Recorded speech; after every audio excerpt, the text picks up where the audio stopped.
we eat so that we may live. আমরা খাই যাতে আমরা বাঁচতে পারি। Though he is poor, যদিও সে গরিব, he is honest, তবুও সে সৎ। আন্ডারস্ট্যান্ড? আমরা এখন এই কমপ্লেক্স সেন্টেন্স গুলোকে কিভাবে সিম্পল সেন্টেন্সে পরিবর্তন করতে হয় এবং সিম্পল থেকে আবার কিভাবে কমপ্লেক্সে আসতে হয় বিস্তারিত বিষয়গুলো আজকের ক্লাসে থেকে আমরা শিখব। ঠিক আছে? Yes sir.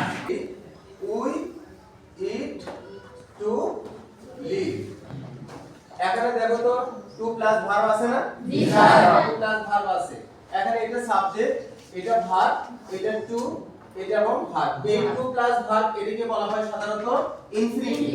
এখানে আমরা দেখতে পাচ্ছি টু প্লাস ভার্ব। এই ধরনের কোন স্টেটমেন্টকে আমরা সিম্পল সেন্টেন্স বলবো এবং সিম্পল সেন্টেন্স থেকে যেভাবে আমরা কমপ্লেক্স করব সেটার ব্যবহারটা কি হবে? সোদেট মানে আমরা কোন একটা কাজ করি, এর কাজের একটা উদ্দেশ্য আছে। মনে করো আমরা খাই, খাওয়ার একটা উদ্দেশ্য কি? মোটা তাজা হওয়ার জন্য না। খাওয়ার উদ্দেশ্য, মেইন উদ্দেশ্য হলো যে আমরা যাতে বাঁচতে পারি, বাঁচার উদ্দেশ্যে আমরা খাই। আন্ডারস্ট্যান্ড? Yes sir. তোমরা স্টুডেন্ট, তোমরা যে পড়ালেখা করতেছো, তোমাদের যদিও একটা চাকরি পাওয়ার উদ্দেশ্য থাকবে, কিন্তু আসলে মেইন উদ্দেশ্য হলো জ্ঞান অর্জন করা। সবাই চাকরি হয়তো পাবে না, কিন্তু জ্ঞান তো অর্জন হবে। কি বলো? হ্যাঁ, যে we study to gain knowledge, তাই না? আচ্ছা, এখন মনে করে সামনে আছে যে পরীক্ষা, তোমরা পরীক্ষা দিবা, তাহলে এখন যেটা পড়তেছো তোমাদের মেইন টার্গেটটা হলো কি? To pass in the exam. এটাই না? আচ্ছা, এটাই আমরা এই ধরনের সেন্টেন্সগুলোকে আমরা কিভাবে কাজ করব আমরা একটু স্লাইডে দেখে নিই। যেটা আমি লিখছিলাম এখানে আমি একটা সেন্টেন্স লিখছিলাম না? We eat to live. আমরা এই সেন্টেন্সটা নিয়ে একটু কথা বলি। দেখো, উই ইট টু লিভ, এই যে টু আছে না, এই টু এর জায়গাতে এখানে কি লেখা হয়েছে? So that. তো রিমেম্বার ইট, সো দ্যাট এর পরে কমপ্লেক্স সেন্টেন্স করতে গেলে সো দ্যাট এর পরে কিন্তু আমার একটা সাবজেক্ট লাগবে। তো আমরা খাই, এখানে সাবজেক্টে কি আছে? উই। এখানে যে উই আছে, এখানে সো দ্যাট এর পরে আমরা কি লিখছি? উই লিখছি। আর এখানে ভার্বটা প্রেজেন্ট আছে, সেজন্য আমরা এখানে কি লিখছি? মে। আমরা কেন লিখতে পারি? উই আমরা খাই সো দ্যাট, যাতে উই মে লিভ, আমরা বাঁচতে পারি, আমাদের বাঁচার উদ্দেশ্যে আমরা কিন্তু খাই। এখানে মে লেখা হয়েছে, মেটা হলো হয়তো। আসলে আমাদের এই হয়তো লেখার উদ্দেশ্য আছে যে আমরা খাইলে যে বাঁচতে পারবো এমন কোনো গ্যারান্টি কি দিতে পারবো? হ্যাঁ, আমাদের মৃত্যুটা লেখে কে? আল্লাহ না? আমরা কখন মারা যাব আমরা কি জানি? আমরা বেশি বেশি খাইলাম তাতে কি আমরা বাঁচতে পারবো? ইম্পসিবল। কারণ আমাদের এই মৃত্যুর লিখনটা এটা আল্লাহ তাআলা লিখে রাখছে। হয়তো বা বাঁচতে পারি এটা আমরা বলতে পারবো, কিন্তু আমরা বাঁচতে পারি এটা কনফার্ম করে বলা যাবে না। আমাদের এক সেকেন্ডের নাই ভরসা, বন্ধ হবে রং তামাশা, দম ফুরাইলে চক্ষু মুদিলে, তাই না? কাজে এই জন্য আমরা মে ব্যবহার করছি। কাজে আমরা এটা মে, হয়তো বা বাঁচতে পারি আল্লাহ যদি দয়া করে, সেটাই জন্য সেজন্য আমরা মে লিখছি। এখানে ক্যান লিখলেও আমাদের টিচাররা কিন্তু তোমাদের নাম্বার কাটবে না দিনে। তো আমরা এই ক্ষেত্রে আমরা মে লিখি। ঠিক আছে? আমরা পরে আরেকটা সেন্টেন্সে যাই। তোমরা এই সেন্টেন্সটা একটু খাতায় লিখো, লিখে ফেলো সব। এটা নাম্বার 1 দাও, এটা নাম্বার 2 দাও। বিদায় দাঁড়াও, দাঁড়াও তো দেখি।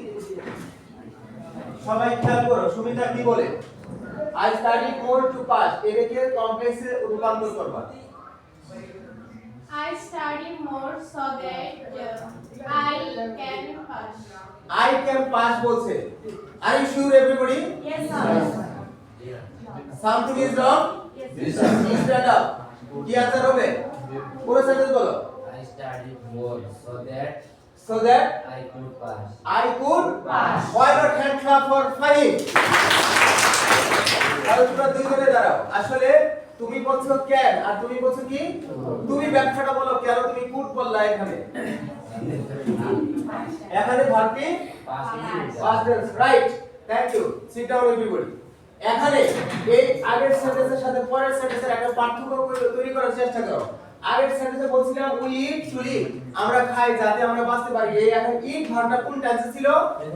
প্রেজেন্ট টেন্সে ছিল। সেই জন্য কিন্তু আমরা এখানে সাবজেক্ট পরে মে বলতে পারি, ক্যান বলতে পারি। কিন্তু যখন আমার এখানে ভার্বটা পাস্ট টেন্সে থাকবে তখন কিন্তু ক্যান মে বলা যাবে না, তখন বলতে হবে কুড, মাইট, উড।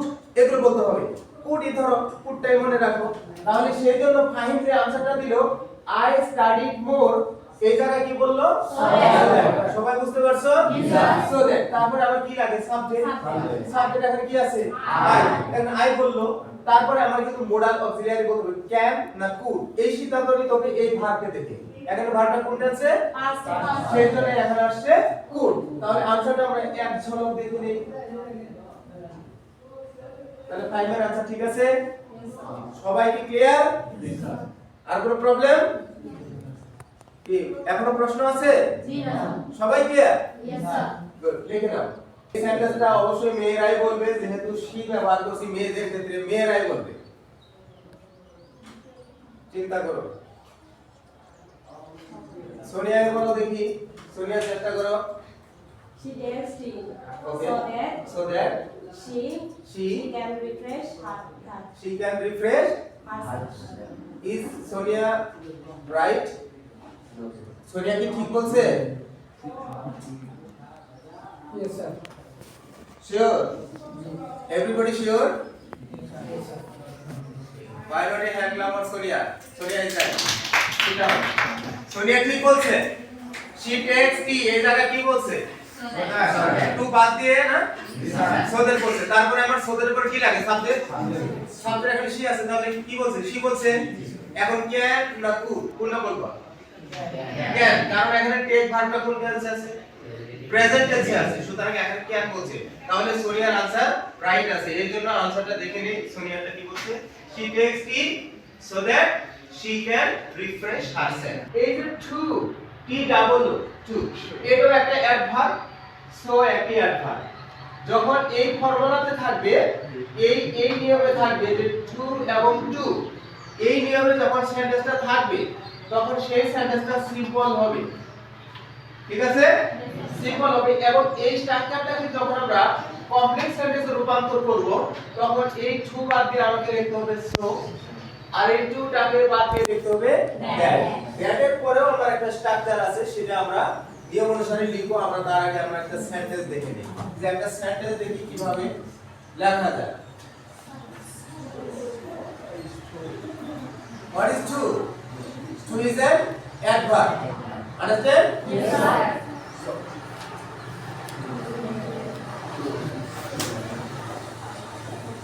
এবার এই সেন্টেন্সটা সবাই লিখো। Note down the sentence. Is too weak to walk, সে এত দুর্বল হাঁটতে পারছে না। সে হাঁটতে খুব দুর্বল, মানে এটাই বোঝানো হচ্ছে যে সে এত দুর্বল যে সেই কারণে সে হাঁটতে পারছে না। এই ধরনের সেন্টেন্সটা আমরা এখন কমপ্লেক্স সেন্টেন্সে রূপান্তর করব।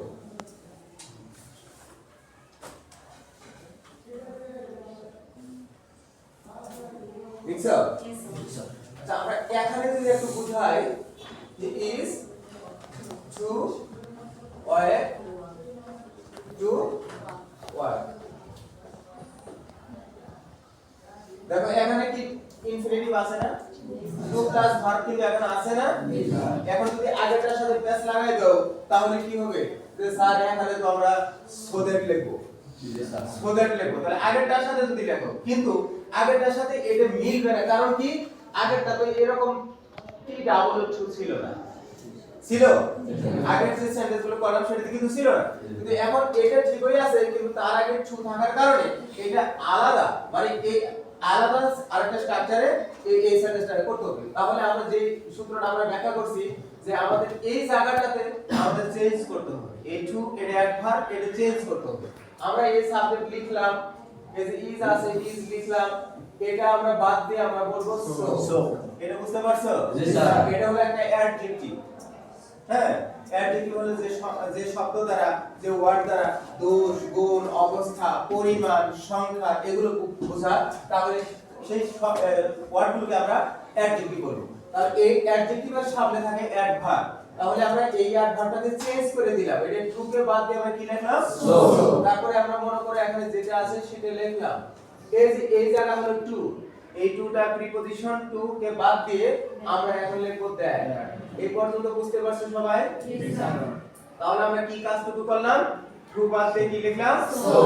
আর এই টু বাদ দিয়ে দ্যাট লিখলাম। এখন দ্যাট এর পরে আমার স্ট্রাকচারটা হবে প্রথমে সাবজেক্ট হবে সাবজেক্ট লিখতে হবে সাবজেক্ট এখানে কি আছে হি এখানে আমরা কি লিখলাম আগের সেন্টেন্সে আমরা কি ক্যান শিখছিলাম না ক্যান প্রেজেন্ট টেন্স হলে ক্যান পাস্ট টেন্স হলে কি এখন এটার সাথে একটা নট যোগ করে বলবো তাহলে আমরা ক্যান এর সাথে একটা নট যোগ করলে কি বলবো তারপরে এই যে ভার্ব যেটা আছে সেই ভার্বটা এখানে লিখবো আনসারটা কি দাঁড়াচ্ছে হি ইজ সো ওয়েক সে এত দুর্বল কি বললাম সে এত দুর্বল দেখ যে হি ক্যান্ট ওয়াক সে হাঁটতে পারছে না পারে না সে এত দুর্বল যে হাঁটতে পারে না আন্ডারস্ট্যান্ড তাহলে এই রকম আমরা এই সেন্টেন্সটাকে কাজ করলাম তাহলে দেখি আনসারটা আমাদের ঠিক আছে কিনা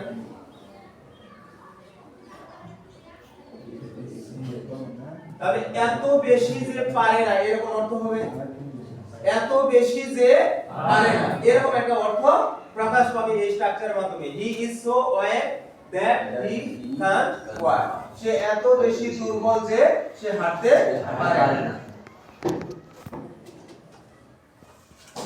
What can you see? The beautiful girls are taking photos. Understand? Yes, sir.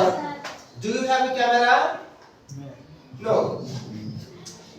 Because you are poor or I am poor, so I can't buy a camera. That is why I can't take photograph or photos. What's the sentence? Write down. Sentence likho. It is too costly for me to buy it. এটা এত বেশি দামি এটা আমার মতো গরিব এটা কিনতে পারছে না মানে এটা বোঝাচ্ছি যে আমার পক্ষে এটা কেনা সম্ভব না কারণ আমি গরিব এই ধরনের ডিএসএলআর ক্যামেরাটা কিনা আমার পক্ষে সম্ভব না আমার বড় জোর সম্ভব একটা মোবাইল দিয়ে তোমাদের ফটোগুলো তোলা কিন্তু এত দামি ক্যামেরা কিনা আমার পক্ষে সম্ভব না এই ধরনের সেন্টেন্সটাই এখানে আমি লিখছি ইট বলতে আমরা এই ক্যামেরাটাকে বুঝাইছি ঠিক আছে ইট বলতে আমরা এই মেয়ে বুঝাইছি না কিন্তু ইট বলতে কি বুঝাইছি বস্তু ক্যামেরাকে বুঝাইছি যেটা ব্যবহার করতেছে it is too costly too এত বেশি দামি এত বেশি দামি ফর মি আমার পক্ষে এই জায়গায় কিন্তু একটা বোঝার বিষয় আছে ফর মি এই জায়গায় একটা বোঝার বিষয় আছে তাহলে কি বুঝবো এটা খেয়াল করব তাহলে আমরা এই পর্যন্ত পারবো না টু বাদ দিয়ে কি লিখবো এই পর্যন্ত সবাই পারবো না জি স্যার তাহলে বলো ইট ইজ সো কস্টলি তারপর কি লিখবা দ্যাট লিখবা না Yes, sir. তো বলবা যে স্যার এই যে জায়গায় না টু এর জায়গায় না দ্যাট হ্যাঁ জি স্যার এই জায়গা মনে করে যে ফর মি নাই মনে বাদ দাও মনে কিন্তু বললাম এটা বাদ তাহলে এই পর্যন্ত বল আবার বল it is so costly that এটা কি পারছো জি স্যার তাহলে এটা কি মনে করে লিখি আমি ইট ইজ সো কস্টলি দ্যাট লিখলাম না দ্যাটের পর আমার কি লাগবে সাবজেক্ট লাগবে না জি স্যার এই যে মনে বাদ দিছিলাম কি ফর মি এই ফর মি এই জায়গা থেকে একটা সাবজেক্ট চলে আসবে কেউ বলতে পারো মি থেকে কি আসবে কে বলবা ইউ স্ট্যান্ড আপ অর্ধ একটা করতালি দাও তো এটাও ফর মি থেকে আসবে আই ফর ইউ থাকলে আসবে ইউ ফর হার থেকে আসবে হবে শি ফর হিম থেকে আসবে হি ফর আস থেকে আসবে we understand yes sir subjective case আসবে সাবজেক্টিভ গ্রুপ আসবে ফর থাকবে না ফর ক্যান্সেল হবে মি থেকে সাবজেক্ট হয়ে আসবে আই তারপরে বলো প্রেজেন্ট টেন্স না আমরা বলবো ক্যান্ট আগে বলবো তারপরে কি আছে যে buy it I can buy it এটা এত বেশি দামি যে I can't buy it আমি এটা কিনতে পারি না কিনতে পারছি না তাহলে আমাদের আনসারটা দেখি সঠিক আছে কিনা দেখো তো it is so costly that I can't buy it বুঝতে পারছো তাহলে এই জায়গা আগেরটা থেকে একটুখানি নতুন আসলে কি ফরের ব্যবহারটা আসছে তাহলে কেন আসছে এটার বিষয়টা হলো যে দুটি পার্ট যখন ভিন্ন ভিন্ন সাবজেক্ট থাকে সেই ক্ষেত্রে সাবজেক্ট যখন ভিন্ন হয় সেই জায়গায় ফর আসে। দেখো এখানে সাবজেক্টটা কি আছে এখানে আছে ইট, আবার এখানে সাবজেক্টটা কি আসছে এই ইট হলো একটা বস্তু, ক্যামেরাকে বুঝাইছি, আর আই হলো একজন ব্যক্তি। তাহলে দুটি সেন্টেন্সের সাবজেক্ট কি এক? সাবজেক্ট যখন ভিন্ন হয়, সাবজেক্ট ভিন্ন হলে এই জায়গায় ফরের ব্যবহার আসে সিম্পল সেন্টেন্সের ক্ষেত্রে। আর কমপ্লেক্স সেন্টেন্সের ক্ষেত্রে অবজেক্ট রূপটা এখানে সাবজেক্টিভ কেস হিসেবে এখানে বসে। আর আগের ফর্মুলা সব ঠিক আছে, বুঝতে অসুবিধা আছে?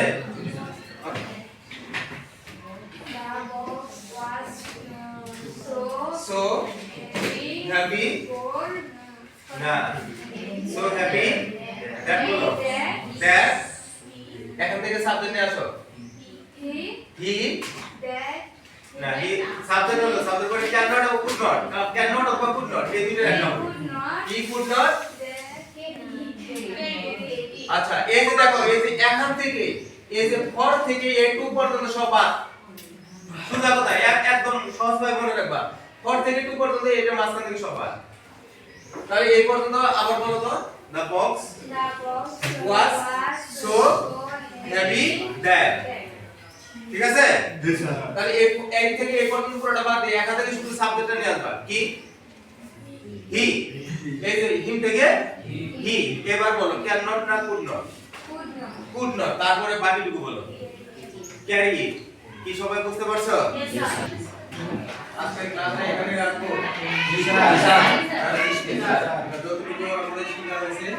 আমরা আগামী ক্লাসে আমরা স্লাইড অফ স্পাইস এগুলো থাকবে সিম্পল থাকবে এই জায়গাতে তো ব্যবহার করে আমরা কিভাবে কমপ্লেক্স করব সেই কাজগুলো নিয়ে সামনে এগিয়ে যাব।